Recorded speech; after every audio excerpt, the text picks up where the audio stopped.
Hello, everybody, and welcome back to the Horror Movie Syllabus. My name is Professor Victor, and I'll be your host as we go through all of the essential, noteworthy, interesting, and notorious modern horror films. If you're new to the channel, I recommend you check out our introduction video. There's a link to that in the description below. It'll give you a pretty good idea of what the Horror Movie Syllabus is all about. But in short, we take a look at a particular subgenre of horror, and then we pick 3 movies from that subgenre to explore. Today, the subgenre that we're looking at is surreal horror films. And that subgenre is a little bit tricky because what do we mean by surreal horror? It's kind of a nebulous, loose subgenre, and I admit that freely up front, that it's ill-defined and a little loosey-goosey, if you will. So you've got some flexibility in what you want to say qualifies for it. But I'll try to draw some parameters around it, let you guys know the way I'm thinking about it, so you can get an idea of why I chose the movies that I chose. So surreal is bizarre, right? It's weird. Weird, strange, bizarre, surreal things. That's what I'm thinking of when I think of surreal horror. Something that is less plot driven or less concerned with a linear or sensical plot and more interested in giving you bizarre scenes or weird behaviors or oftentimes strange imagery. A lot of times I associate it with like dreamlike imagery. I always think of dreamlike stuff as being very surreal. So when I'm thinking about surreal horror, that's usually what I'm focused on. I'm usually focused on movies that have a dreamlike quality to them or other weird, strange, bizarre, unexplainable things in the movie, and a plot that often is confusing or doesn't really quite make sense or leaves a lot up for interpretation, and a clear preference of imagery over narrative. So that's what I think of when I think of surreal, and that's what I was thinking of when I was putting together the movies for this subgenre for this video. And this is a subgenre that honestly is kind of hit and miss for me. As you may or may not know, I'm a narrative guy. I fancy myself a little bit of a writer. I like a story. I like things to make sense. But there are exceptions to the rule. A big one being David Lynch, one of my favorite directors, who has no movies on this list today because he's going to get his own video in the near future. But his movies are a good explanation of what I think of when I think of surreal, and I love his movies. So there are times where narrative and structure and plot don't necessarily need to be there for me to have a good time. And I think a lot of the movies that I picked today would fit the bill for that. But we're going to get into all of those in a few minutes here. So when talking about these surreal horror movies, I did categorize them like I always do: undergraduate, graduate, postgraduate. And in this case, we're going to go through them in order of how bizarre they are, just how weird and strange and unusual they are, increasing order. So with that, why don't we dig right into the strangeness and talk about these movies? The first movie that we're talking about today, the undergraduate level selection, is Mandy.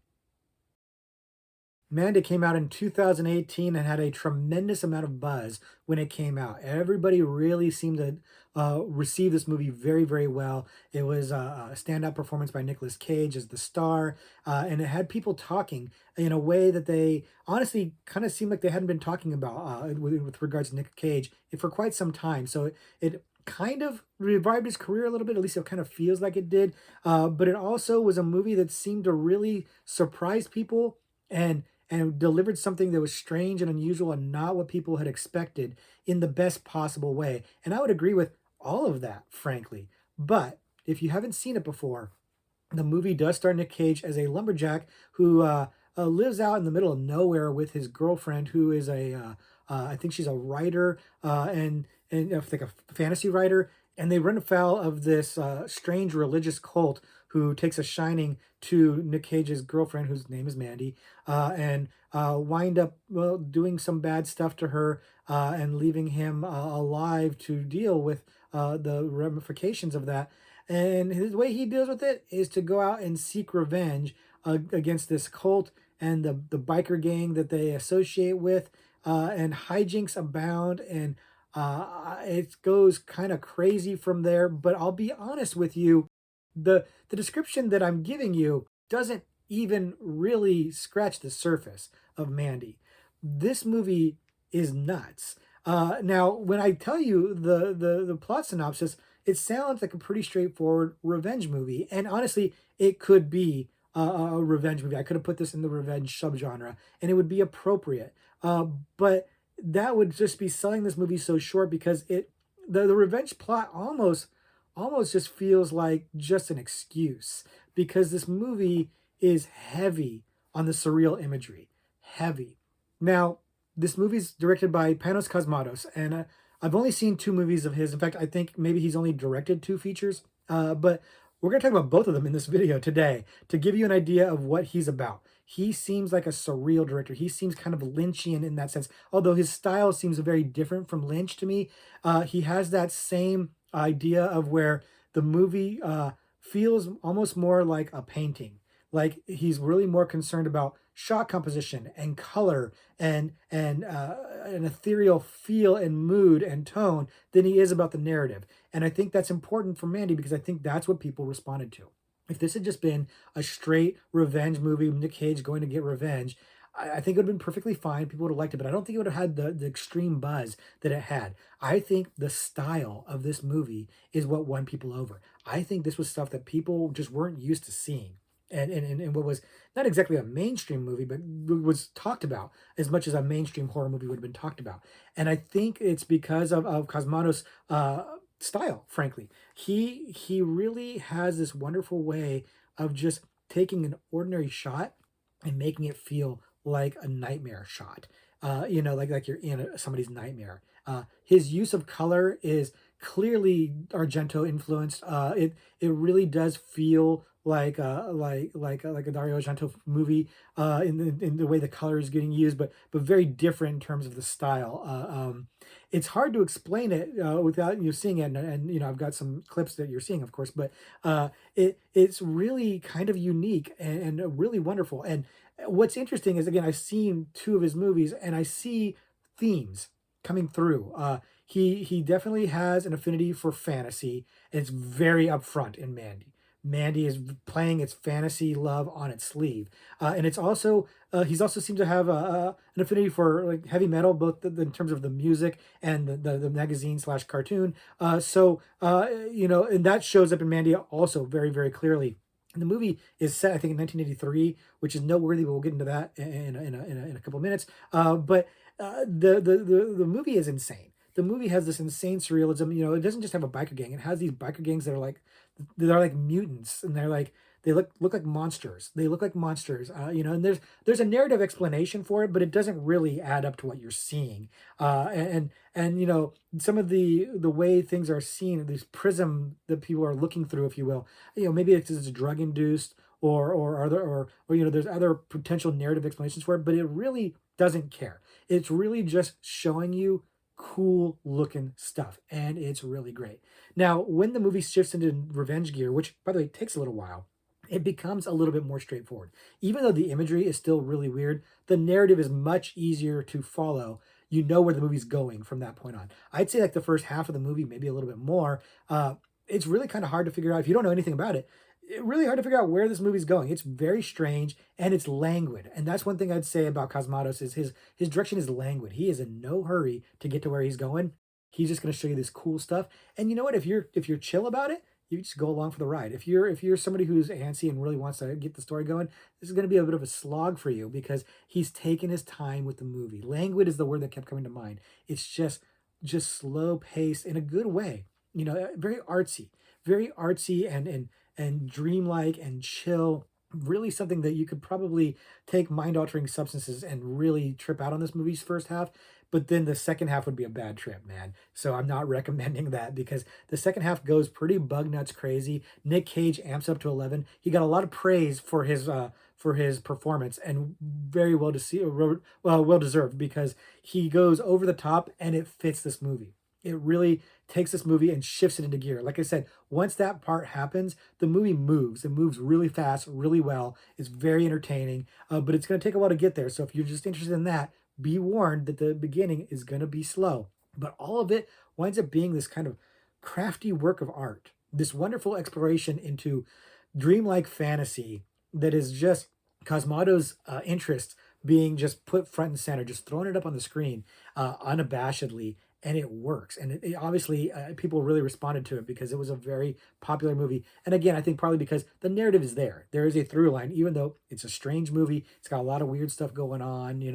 It's got Bill Duke in there popping up for a scene, and he's great. But all the acting, the Linus Roach, who's an underrated actor, showing up and he's doing great work. All the acting's good, but it's the imagery. It's not the narrative. It's not the actors. It's the imagery that just really takes this movie and puts it over the top. It's why it's here in the surreal category. It's a wonderful movie. I really like it. And yet not as weird as what we're about to talk about. But if you've seen Mandy, let me know what you think. I'm a little effusive about it, but I think a lot of people out there are. So if you are too, share that in the comments below. But if you haven't seen Mandy, I've given you an idea what you're in for. So if it sounds like it's your kind of party, attend it. The next movie that we're talking about, the graduate level selection, is Phantasm. Phantasm came out in 1979 by acclaimed horror director Don Coscarelli and is something of a cult classic, but it is not the most accessible movie in the world. And even though it's got a cult classic and it has a huge franchise behind it, it doesn't seem to be as recognized as some of the other horror greats. And its icon, the tall man in particular, gets short shrift, no pun intended. But we're going to get into all that in just a minute.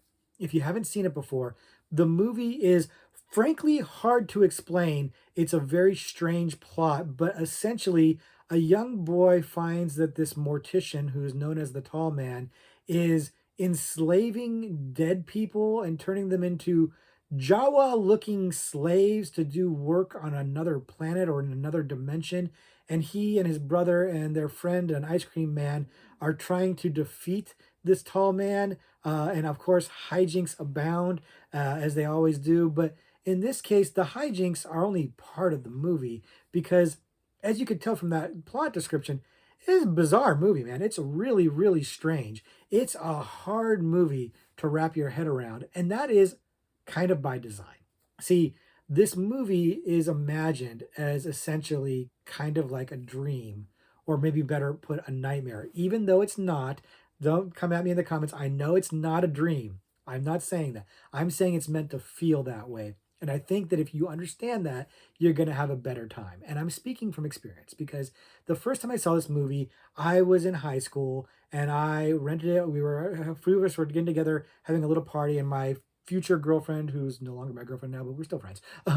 We picked this movie out because we both heard of it and it was supposed to be a really great cult favorite. And we watched the movie, hated it, did not like it at all, didn't understand it, thought it was laughably bad. It was so cheap looking and just could not get into it at all. Just clowned on it. And for a long time, I was out on Phantasm. Did not like it. It took a long time for me to give it a second chance. And when I did, it was because somebody explained to me that think of it like dream logic. Don't try to make all the pieces fit. Think of it like dream logic. And that helps a lot. Because if you think of it like dream logic, then the plot shortcomings, the narrative faults and issues, irrelevant. You're just there for the ride and the bizarre imagery. And the bizarre imagery is where it's at. There are some really wonderful scenes in Phantasm, some really well realized, strange things. The little, I called them Jawas because that's what they look like. The little slaves are really cool and fun. The tall man is exceptional. Angus Scrimm, who plays the tall man, is fantastic. Horror icon, and one that just gets short shrift because he should be right up there with Freddy and Jason and Michael Myers, but for whatever reason, not as mainstream. And I think it's because the movies just aren't as mainstream. Those other movies, those slasher movies, really easy for audiences to digest. Even Freddy, which is a little bit on the stranger side. People get those. People can follow those. Phantasm, not as easy to follow. So it's a bit of a challenge, and it's unfortunate because Angus Scrimm was amazing. He's unfortunately passed away now, but he is such a presence. Just something about his appearance, his look, the vibe he's given is just fantastic. And he is a big part of why this movie is so memorable and so successful. And then I'd be remiss if I didn't mention Reggie Bannister, fan favorite, who plays the ice cream man friend. He is just he has a certain energy to him that works. He shouldn't be as cool as he is. He's hard to explain. He kind of reminds me of Burt Gummer from the Tremors series in the sense that this is a character that really shouldn't be as likable and fun and cool as he is, but it just works. And I'll credit Reggie Bannister for the character because it kind of feels like it's just him. But he really adds something to the mix. He really adds an energy to this movie and a fun to this movie that it really needs. There's also, of course, these silver spheres, which it's fun to actually watch like behind the scenes stuff on Phantasm and to see how simply they did some of these effects. And they don't look amazing by today's standards, but considering the low budget and considering what they did to get these effects, pretty impressive. And these silver balls of death are the spheres are just fantastic. They're so much fun. That was the one thing when I first saw the movie that I had to undeniably admit was fun and cool. Everything else, it lost me when I first saw it. But those things, everybody admitted that was cool. But I do think that the movie's narrative is not going to be there for you. It's not. So if you know that going in, it's fine.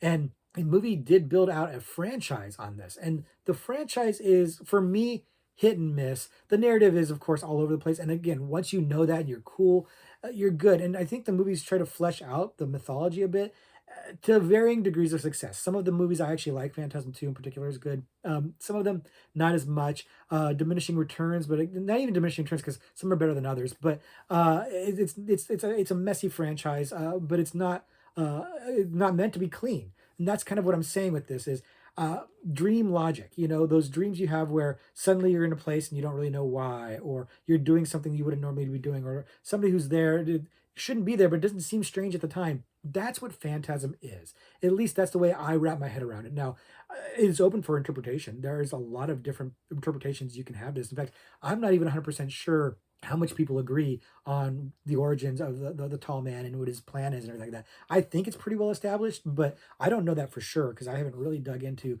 like the fandom of Phantasm, and it has a fandom. The fans are passionate about this movie, and I would count myself amongst them now. Again, on the outside looking in back in the day when I was a teenager, this movie wasn't for me. My horror sensibilities hadn't gotten refined enough for it yet.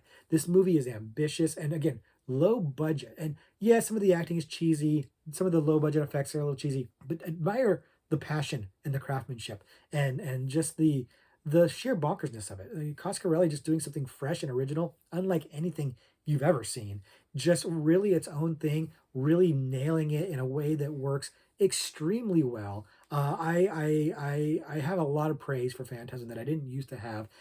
It's definitely a movie that you should experience, and I'll say the word experience rather than watch, because just let it happen to you. Just absorb the strange imagery, the bizarre plot twists, if you will, or plot contrivances, and just let it happen to you. And you're bound to have a better time than if you try to nitpick it and solve it or understand it. I think that it's something every horror fan should experience at least the first one. And if you dig it, check out the other ones. Like I said, they're a mixed bag, but they're definitely worth your time if you're digging the Phantasm universe, which I do now. So let me know if you've seen Phantasm and if you have thoughts on it. I'd like to hear them in the comments below. I imagine there are probably people that were like previous me who don't like it at all, don't get it, and I'd love to hear from you in the comments below. But also would love to hear from the fans, the passionate fans. Let me know what I didn't mention that I should have mentioned because I want people who haven't seen Phantasm to try to give it a chance. And the last movie that we're talking about today, the postgraduate level selection, is Begotten. Begotten came out in 1989 and is an experimental black and white movie that is incredibly hard to describe or explain. You just kind of have to see it for yourself because words will defy me, but I'm going to try to explain it anyways because it is absolutely surreal, bizarre, and really disturbing. It's just, yeah, you just got to see it for yourself. But I'm going to try anyways to dig into it. If you haven't seen it, the movie is again a kind of an experimental movie that doesn't really have any dialogue, and the plot is kind of incomprehensible. I gather that it's kind of an exploration on creationism, you know, with some allegories for God and Mother Earth and the Son of Man and stuff like that. And I'll be honest, some of that I'm getting from like Wikipedia and other research I've done in it, and less than from the movie itself, because the movie from itself is somewhat incomprehensible, but full of distressing, disturbing imagery, shot in a really strange, unique, and compelling, but also disturbing way. It's a bit much. And I'd say I don't want to spoil it for you, but I don't know how I could spoil it for you. It's just so dense and strange and incomprehensible, and I kind of love it. I don't actually know how I feel about this movie. It's the kind of movie that I was obsessed with it for a long time before I actually saw it, and then I saw it, and I'm not sure if it actually lived up to my expectations or not, but it was unlike anything I'd ever seen, and I found it incredibly disturbing. And it's not the kind of movie I really want to watch again, but I respect the art of it, if you will. I'll use the word kind of loosely, but yeah, I guess I'm going to say art.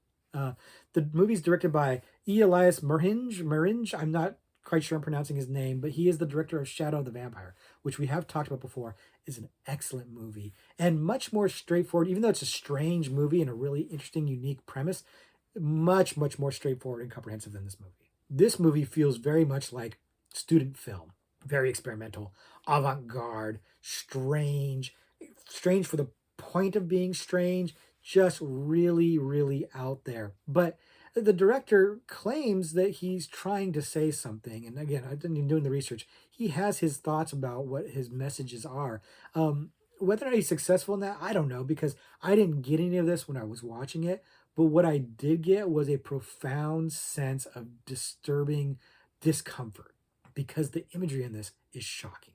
So it's filmed in this weird kind of almost rotoscope looking way. It's black and white, but it's all choppy. And by design, he wanted to make the film look really grainy and old, like it had come from the dawn of time. He wanted it to look bad. And it does, but it looks bad by design. It doesn't look like it's amateurish or incompetent. It looks like a very stylized, surreal, intentionally strange looking and bad looking or low quality looking film. And that only adds to the disturbingness of it, because if you could see some of the stuff that's happening clearly, I almost feel like it would take you out of it a little bit, or it would just like it would let you off the hook a little bit, because it would just feel like a special effect. But instead, it feels like what you're watching is some sort of transgressive, like celestial thing. And you're seeing disturbing stuff. You're seeing self-harm, self-mutilation, sexual assault, just gory, graphic, gruesome stuff. But it's shot in such a choppy and strange and incomprehensible way that half the time you can't even really understand what the images on the screen look like. And it's got this discordant sound, and it's got this, this this feel to it that is just disturbing. It's the word I keep using, and it's appropriate. It really is, you know, the content, the visuals, the mood, all of it is just it's meant to put you on edge, and it's very successful. It really is unlike anything you've ever seen. It is something like, I don't know. It defies explanation. I told you I was going to take a stab at trying to dig into this movie, and I'm struggling because it's just so hard to explain. I've read a lot of the reviews on it. There's a lot of glowing reviews. Critics who have seen it really praise its and extol its virtues. But it hasn't been seen a lot. It doesn't get a lot of play. In fact, it really was kind of hard to find for a long time. It had a very limited theatrical release, and then it had a very limited home video release. In fact, this DVD right here is actually an original copy of it, and that is hard to find. It's one of the crowning pieces of my collection, because it is hard to get an original copy of the DVD release of this. Mostly what you see are bootlegs, and that is how this movie has gotten its cult status. It has spread through bootleg copies, people sharing it with each other, word of mouth. That's how it's gotten its reputation. It still hasn't really gotten a true, proper, big release, and I can see why, because I don't really know who the market for this is. It's an underground type movie. This is for the hardcore people. This is for the people who are really into avant-garde, strange, bizarre stuff. and horrific stuff, you know. But this isn't just like the gore hounds, because I think even the gore hounds are going to feel a little disappointed by this because you're not going to get the red stuff. You know what I mean? Quite literally, it's in black and white. But it's really about how it makes you feel more than about what it shows you. It's actually not showing you anything that clearly. Everything is so it's out of focus, or it's choppy, or it's shot weird, and it's just hard to see a lot of what's going on. And even if you could, not sure a lot of it's making a lot of sense anyways. But it is an experience. It is something that it hits you in a way that is hard to explain, hard to describe, but it hits. It is very effective in hitting. It really affected me when I watched this movie. I just was so put off and just kind of off for the rest of the day after watching it. Like I said, uh, kind of a brilliant movie, and like I said, very effective, very powerful. But not one I like to revisit very often. But I can see why people respond to it, why people want to promote it and get it out there, because it is a work of art. Because if you think of art as something that's supposed to evoke a reaction or an emotional response, this movie does. This movie really does. Even though the narrative is so strange, like I said, what I know of the narrative comes from other sources, comes from people's interpretations of this. And sure, sounds great. You know, this idea of, God killing himself and Mother Earth using him to spawn the Son of Man. Strange stuff. Even when I say it, it sounds ridiculous. When you see it, it really seems just out there. But it's just it's not about that. It's not about what the story is. It's not even really about what the allegory is. It's just about how you feel. How you feel watching it. Those images are unsettling, and I know that the different musicians have used it as inspiration. I know that different filmmakers have used it for inspiration. More on that in a second. But it really is. It's got an interesting influence, not a big influence because it's not a very widespread, well seen, mainstream movie that people are familiar with. It's really kind of under the radar, but it's for those who have seen it, I do think it's influential. I do think it makes an impact for sure. Now, I know that there is like a sequel, or maybe it's like kind of a spiritual sequel. It's like a short film called The Den of Celestial Birds. I haven't bothered to see it yet. I think it's a short film. I just need to look it up and watch it. But it hasn't been high on my list because, again, not something I like to go and revisit. It's off-putting. Off-putting is the word I'm going to use. It just put me off. But I do think it's kind of brilliant. It's a weird thing for me to say that. I'm kind of saying it's brilliant. Maybe don't watch it. I don't know. Have you seen Begotten? If you have, I'd really like to hear your thoughts down below on this, because I don't know. I haven't talked to anybody else in person who's seen this movie, and I haven't shown it to anybody because, again, it's a weird sell. It's a hard sell. But if you've seen it, I'd love to hear from you in the comments below. We could talk about it a little bit, because I still don't exactly know how I feel about this movie. But if you haven't seen it, you've seen the clips I've just shown. You've heard me talking about it. Use your judgment on watching this one. I don't think you'll necessarily be scarred for life so much as you'll just be. It'll be a hard to describe feeling. So think about it. But if you do check it out, come and talk to me in the comments, because I do want to hear what you have to think about it. So that's going to do it for our exploration into surreal horror films. But if you like these kind of movies, I do have some extra credit movies to talk about, and boy, are they interesting. The first movie I'm going to mention is a movie called The Cell. Now, The Cell came out in 2000 and is probably the most mainstream of the movies that we're talking about today. And it was starring Jennifer Lopez and Vince Vaughn, and was marketed to a mass audience, but it really had both a simple like mass audience appeal and also some really strange imagery and stuff that really pushed into the surreal horror category. But we're going to get into all of that. If you haven't seen it, the movie is about a scientist who can go into people's minds to try to help them cope with different issues. Meanwhile, there is a serial killer played by Vincent D'Onofrio who is killing women, and Vince Vaughn, the FBI agent who's trying to catch him, asks Jennifer Lopez, the scientist, to go into his mind.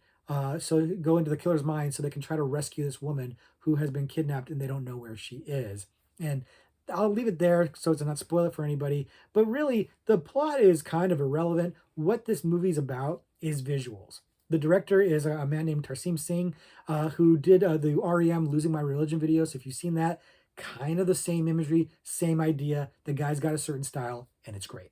The imagery of the dream world sequences, fantastic, breathtaking, gorgeous paintings, just like, actual paintings on the screen, gorgeous. The plot is like watching Criminal Minds, and that's not my idea. I've read that in multiple reviews of this movie. it's a rote whodunit detective style police procedural plot. Not terribly interesting, but it's the visuals that take it to a next level. And this is my memory of it too. I saw this movie when it came out because I like Jennifer Lopez, and it's hard not to like Jennifer Lopez. Yes, she's a very attractive woman, and the movie knows that she's an attractive woman and is playing that up. But she also is a very solid actor. I've never been into her music, but I really like her as an actress. So she was a draw for me. And of course, at the time, I liked Vince Vaughn, and Vincent D'Onofrio is never bad. He always gives a great performance. And he's doing so here. He's kind of doing the strange serial killer thing. And he does that. We've talked about him before doing that kind of thing. He can do that in his sleep. But when he's in the dream world and he's playing like the dream god stuff, man, that's where he is absolutely fantastic. And that's where the movie is really taken off. When Jennifer Lopez and Vincent D'Onofrio are facing off in the dream world, that is where it gets interesting. That is where the imagery is just again, it takes it to another level. It's what made the movie memorable. Otherwise, this is a forgettable police procedural horror movie that we would not be talking about at all. And I know this movie didn't do super well because it really, again, is not that interesting story wise. It's really just about the pretty images, and you could probably, just check those out on YouTube. There's probably a compilation of clips on that. But the movie itself, yeah, it's not that great. Yet they somehow made a sequel out of it. Now, I've never seen the sequel, never bothered to. Apparently, it doesn't really have a whole lot to do with the original. None of the original cast came back. And it doesn't even really, from what I understand, share the same, you know, imagery or style of the first one. So there's really not much to motivate me to watch the sequel to it. But the original one is a pretty movie. I don't know that I'd recommend it because again, the story is kind of meh at best. It's not bad. It's just not particularly good. It's just kind of rote. But the imagery is breathtaking. It's astounding. So if nothing else, check out those scenes if you haven't seen it. The next extra credit movie I'm going to mention is called Santa Sangre. And Santa Sangre came out in 1989 and is an Alejandro Jodorowsky movie. And it's a hard movie to wrap your head around. It's a little bit on the controversial side. The director's a little bit controversial, and he has a huge cult following. But I'm not really part of that cult. But we're gonna get into all of that stuff and explain it a little bit more thoroughly. But if you haven't seen it before, the movie is about a circus boy who is kind of traumatized and not really well taken care of. His father and his mother have this very strange relationship. She's kind of a religious fanatic, and he is a philanderer, and there's a lot of violence and sexual assault. And the boy grows up troubled, and hijinks abound. And we'll just leave it there.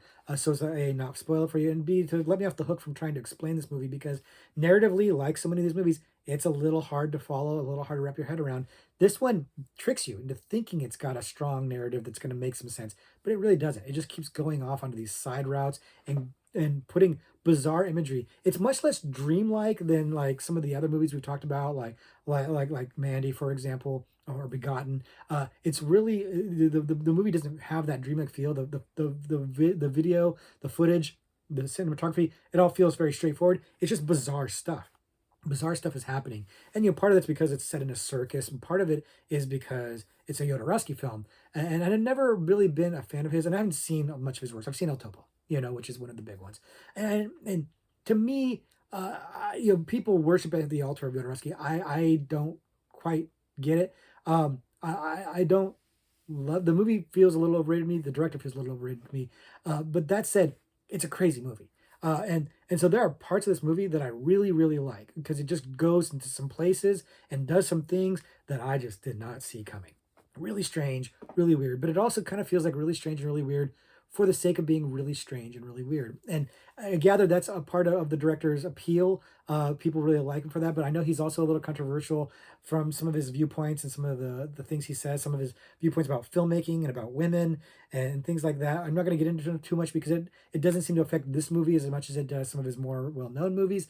This movie is not one of his most well-known movies, but it is still pretty well-known because of how crazy it is, because of how strange it is, because of the bizarre stuff that happens, the non sequiturs, if you will, some of the shocking imagery, and there is some shocking imagery here, but it really, I don't know, it left me a little cold.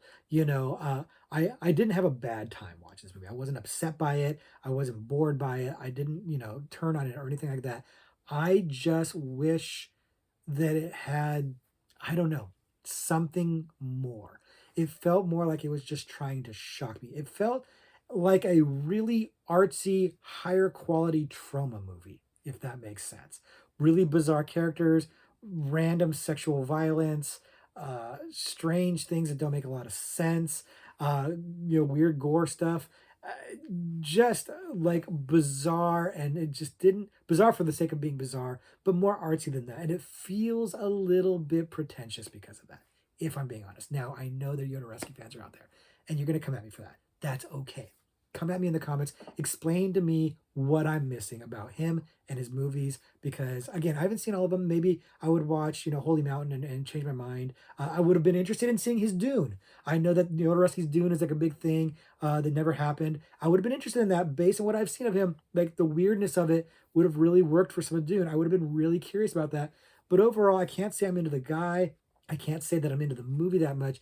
Like I said, there are moments of it, scenes of it that I like, but overall, as a whole, it left me feeling wanting. I felt wanting afterwards. I felt like I wanted something more, and I'm having a hard time putting my finger on that. So maybe if you've seen it, you and I can talk about it in the comments below, and you can kind of help me understand what it is about the movie that fell short for me. If you love the movie, maybe you explaining it to me will help me understand what I missed. But if you also don't like the movie, maybe you can explain to me why I'm not really embracing it. But it had enough of a reputation, and it's definitely surreal enough and weird enough that we had to talk about it, at least as an extra credit. So that's why it's here. Let's talk about it in the comments.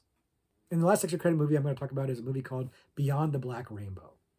Beyond the Black Rainbow came out in 2010, and it's another Panos Cosmatos movie. It's the other one, the other one that I've seen, and it really has a lot of the same concepts or ideas or imagery or tastes, if you will, as it did as Mandy had, but a very very different story, far less comprehensible plot, far stranger and far more surreal. And it's still working for me. I may be a big fan of Cosmatos. I'm not sure yet, but I think I might be. If you haven't seen it, the movie is about this new age research facility and this doctor in particular who is doing research there, who runs the facility, and he's researching this girl who has psychic abilities, and he's controlling her psychic abilities from some strange pyramid type device that's down in the bowels of his foundation, and kind of manipulating her and controlling her, but hijinks as they abound, as they tend to do when you have these kinds of setups. But to say more would A, be difficult because it's hard for me to understand exactly what's going on in this movie, and B, it would be a spoiler. So let's not spoil it for anybody if you haven't seen the movie. But if you haven't seen this movie, I think I might recommend it if, again, understanding what Cosmatos is about. Dreamlike, surreal imagery, languid pace, uh, plot that he does not really care that much about. That's what you're getting. If you're down for that, if that's your jam, this movie should be checked out because it is gorgeous. It really, like Mandy had some wonderful fantasy imagery in there and it's beautiful, but this movie, really gorgeous, really wonderfully shot, but languid. Again, that word that I use in Mandy really applies here. If you thought Mandy's too slow, this movie's not for you because this movie's like twice as slow, three times as slow. But it's not in a hurry to get to where it's going, and where it's going doesn't even really matter. It's all about the atmosphere, the mood that it's creating with this surreal, strange imagery, weird colors. Again, Cosmatos knows what he's doing with colors. He has a strong sense of what he wants to do with color, and with camera stuff. Like shaking the camera, moving the camera. It's really interesting what he's trying to do to really make this feel dreamlike, dream logic. There is a narrative in this movie, and it's hard to follow, and I'm not really sure it goes anywhere. That it definitely doesn't go anywhere that's super satisfying from a narrative perspective, but it doesn't matter because again, you're there for the ride, and the ride is a trip. It's a total trip. This is another one where you could take some mind-altering substances and probably have a really good time here. And unlike Mandy, it probably wouldn't disturb you as much because there's less craziness. It doesn't go as crazy bonkers as Mandy does. But there is still some weird stuff here. There is like some dream sequence, not dream, flashback sequences that are very very strange. They're kind of black and white, and they are, by the director's own admission, influenced by the movie Begotten, and you can see it. You can totally see the Begotten influence in there, and it's very effective.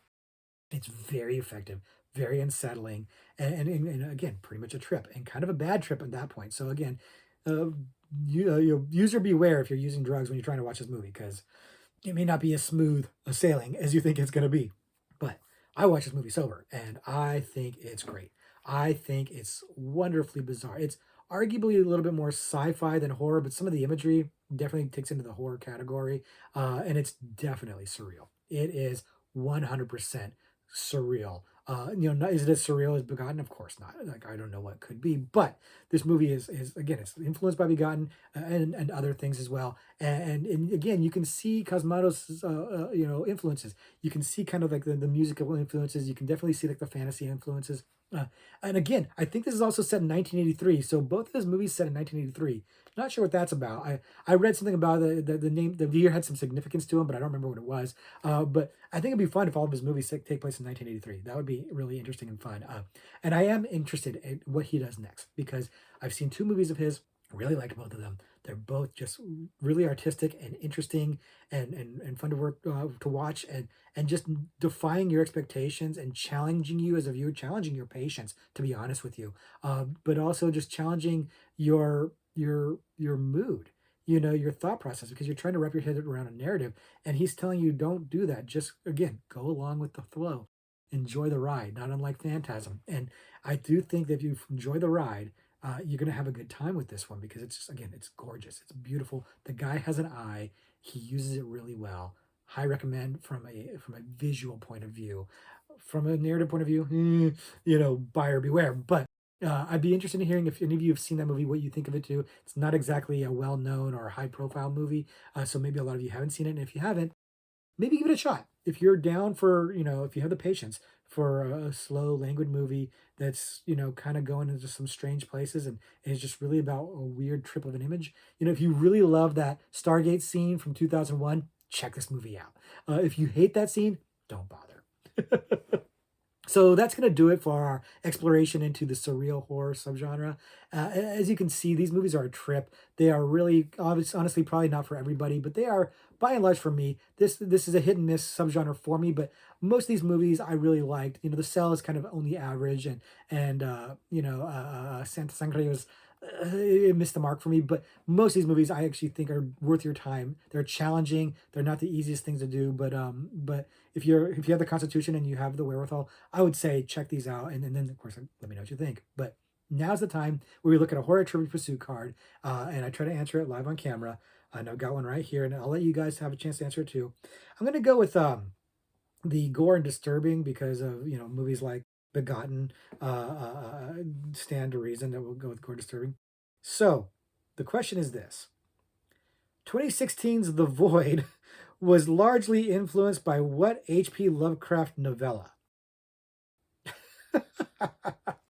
And if you are a frequent watcher of the channel, you know that we talked about this movie very recently.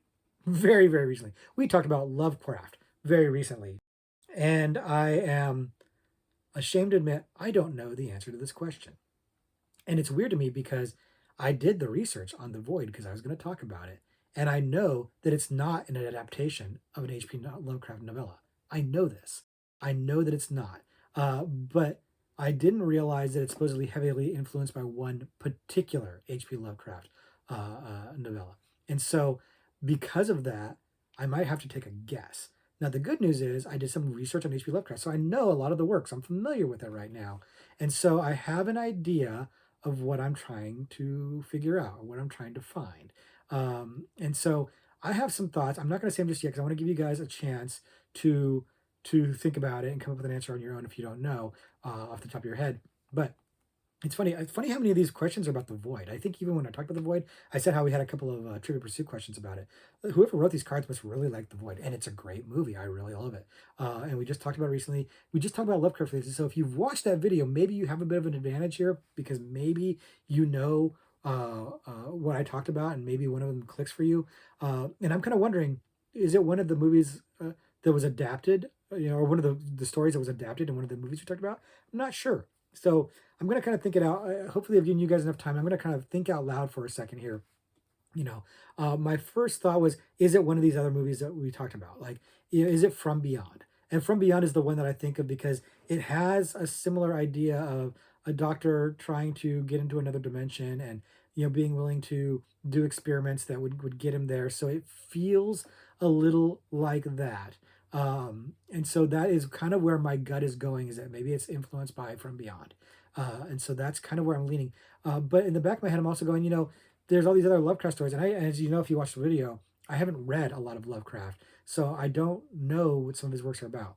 But I'm trying to remember the research I did when I talked about the void. And one of the things that keeps coming up is Shadow over Innsmouth, which I have actually read that one, but it doesn't ring a bell. It rings a bell in regards to the void, but when I think about what the void's about and I think about that story, it doesn't match up to me. It doesn't match up to me. And then there's the other one that the In the Mouth of Madness was mentioned. The Mountains of Madness or something like that. In the Mountains of Madness. So and that's one I don't know what it's about. So that's the other one that I feel like it's tickling my brain. Like maybe I read something about that when I did the research for the void. But since I have been trying to not talk myself out of answers, I'm going to stick with my original answer of From Beyond. So that's my answer. Lock your answer in right now because I'm going to turn the card over and get the answer. And the answer is At the Mountains of Madness. See, that was my subconscious trying to fix the answer for me. I said right there at the end that At the Mountains of Madness, and I was struggling to even remember the title because again I haven't read it.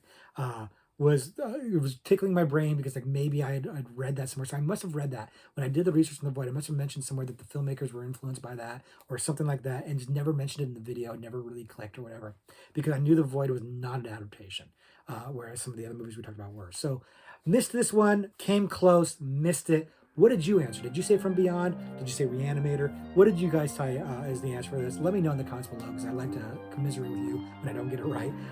But next week we'll be back with something entirely different. Until then, class dismissed.